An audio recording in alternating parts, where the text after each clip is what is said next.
Hello students. तो आपका response देख के बहुत अच्छा लग रहा है, क्योंकि हर एक दिन मेरे को जो बच्चे हैं वो देख रहे हैं। तो लास्ट टाइम हमने फंडामेंटल थ्योरम ऑफ अर्थमेटिक के बारे में पढ़ा था। मैंने आपको कहा था कि कैसे हम इसका यूज़ कर सकते हैं। तो लास्ट के टाइम मैंने आपको लास्ट 3 क्वेश्चंस करवाए थे। तो आज उसके हम नेक्स्ट 2 क्वेश्चंस करेंगे, ठीक है। तो अगला क्वेश्चन क्या है बच्चों हमारे पास? आज हम कौन सा क्वेश्चन करेंगे? 4th क्वेश्चन करेंगे इसका। इसमें देखो हमारे पास क्या बताया गया है कि नंबर क्या दिया गया बच्चों हमारे पास 5005। अब मुझे इसका क्या करना है बच्चों? इसके प्रोडक्ट ऑफ प्राइम्स निकालने हैं। तो सबसे पहले मैं कैसे इसको लिखूंगा बच्चों? Product of its primes that is equal to. अब सबसे पहले मुझे इस नंबर का जो 5005 है, सबको पता है ये क्या होगा बच्चों? कंपोजिट नंबर है, क्योंकि ये सारी एप्लीकेशन है किसकी? फंडामेंटल थ्योरम ऑफ अर्थमेटिक की। तो किससे डिवाइड होगा बच्चों? 5 से। 5 1 जार 5, 2 जीरो में से आएंगे। 5 1 जार 5। अब देखो ना ही ये नंबर 2 से जाएगा, ना ही ये नंबर 3 से जाएगा, ना ही ये नंबर 4 से जाएगा, ना ही ये नंबर 5 से जाएगा। क्यों नहीं जाएगा? क्योंकि लास्ट में 1 है, आड नंबर है, तो 2 से जाएगा नहीं।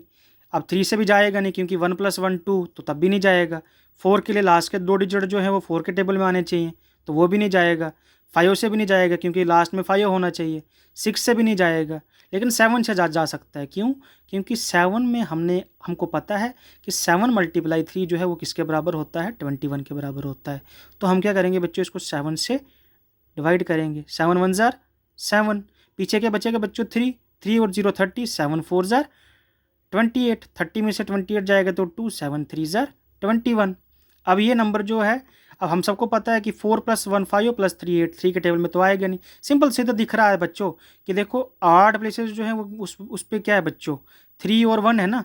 3 + 1 क्या होता है? 4। अगर मैं 4 में से 4 निकालूंगा, माइनस करूंगा, तो किसके बराबर आ रहा है? 0 के बराबर आ रहा है। अगर 0 के बराबर आ रहा है तो ये नंबर किससे डिविजिबल होगा बच्चों? 11 से। या आपने डिविजिबिलिटी पढ़ी होगी।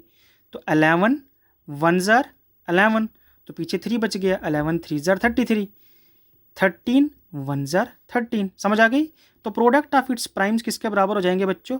5 × 7 × 11 × 13 × 1।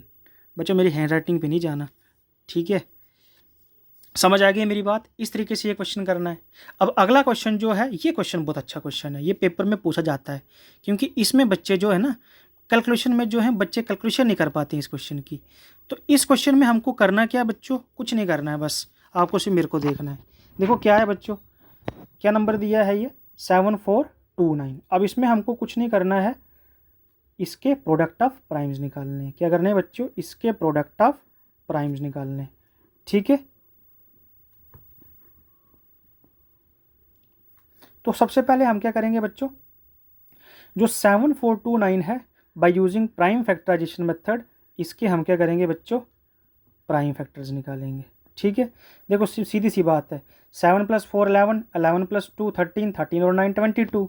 तो ये तो कहीं 3 के टेबल में तो आएगा नहीं, 4 के में भी आ नहीं सकता। मैंने बताया, क्योंकि लास्ट के 2 डिजिट अगर 4 के टेबल में आते हैं तभी ये 4 के टेबल से डिवाइड होगा।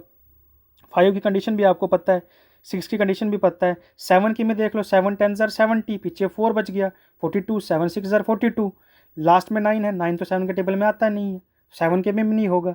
8 के में तो हो ही नहीं सकता है, 9 के में भी नहीं होगा, 10 के में भी नहीं हो सकता है।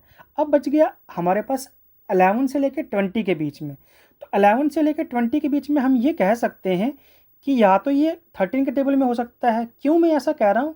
क्योंकि 13 के टेबल में आपको पता है लास्ट में किसी ना किसी डिजिट में 9 ज़रूर आएगा, तो 13 से चेक करेंगे ना। फिर 14 के टेबल में आएगा, क्योंकि 14 के टेबल में लास्ट में 9 आता नहीं, लास्ट वाला डिजिट का भी 9 होता नहीं है।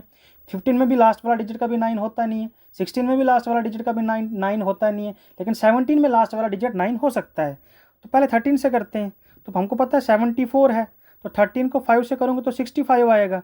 74 में से 65 जाएगा तो पीछे कितना बचेगा बच्चों? 9, 92 बन जाएगा। 17 3 जार 17, सॉरी बच्चों, 13 से कर रहे हैं ना। तो 13 5 हज़ार कितना बच्चों? 65। 74 में से 65 जाएगा तो पीछे 9 बचेगा, तो 92 हो जाएगा। तो 13 के टेबल में 92 तो आता नहीं है, तो 13 7 हज़ार कितना हो जाएगा? 91। फिर ये 92 में से 91 जाएगा तो पीछे 1 बचेगा, तो फिर ये 19 हो जाएगा। लेकिन 19 तो 13 के टेबल में आता नहीं है, तो 13 से तो ये होगा नहीं। तो अब नंबर कौन सा बच्चा जिससे ये हो सकता है? That is 17। 17 से पक्का होगा ये। 17 4 ज़र कितना होता है बच्चों? 68। अब 74 में से 68 जाएगा तो पीछे कितना बचता है बच्चों? 6 हो जाएगा 62। अब 17 को किस नंबर से मल्टीप्लाई करूं तो 62 आए? तो 17 के टेबल में तो 62 आता ही नहीं है, ठीक है। अगर मैं 17 को 4 से करता हूं तो 68 होता है, तो कम से करना पड़ेगा। तो अगर 17 को 3 से करता हूं तो कितना आता है बच्चों? 51 आता है। तो अब 62 में से 51 जाएगा तो पीछे कितना बचेगा बच्चों हमारे पास? 11। 11 को 9 से जोड़ूंगा तो बन जाएगा 119। और 119 17 को किससे मल्टीप्लाई करने पे आता है? 7 से मल्टीप्लाई करने पे आता है, ठीक है। समझ आ रही मेरी बात? ये करके दिखा दूँ मैं, ठीक है, समझ आ गई? अब देखो बच्चे, ये क्या हो गया? 437। अब ये नंबर किससे हो सकता है? तो ये सिंपली दिख ही रहा है आपको कि ये 19 के टेबल में आ रहा है, ठीक है। 19 2 ज़र कितना होता है बच्चों? 38। 43 में से 38 जाएगा तो पीछे कितना बचेगा बच्चों? 5। 5 को 7 के साथ जोड़ूंगा तो बन जाएगा 57। और 19 को 3 से मल्टीप्लाई करोगे तो 57 आता है, ठीक है। 23 तो आप किसी के टेबल में आता ही नहीं है, क्योंकि 23 क्या हमारे पास एक प्राइम नंबर है। तो 23 1 ज़र क्या होगा बच्चों? 23, ठीक है। तो अब इसके जो प्रोडक्ट ऑफ प्राइम्स होंगे बच्चे वो क्या होंगे? 17 मल्टीप्लाई 19 मल्टीप्लाई 23 मल्टीप्लाई 1, ठीक है। समझ आ गई मेरी बात? तो आज के लिए यही 2 क्वेश्चंस काफ़ी हैं। कल हम जो हैं इससे आगे के क्वेश्चंस करेंगे कि किस तरीके से एचसीएफ निकाला जाता है, किस तरीके से एलसीएम निकाला जाता है, किस तरीके से हमारे पास एचसीएफ ऑफ फ्रैक्शन निकाली जाती है, किस तरीके से एलसीएम ऑफ फ्रैक्शन निकाला जाता है।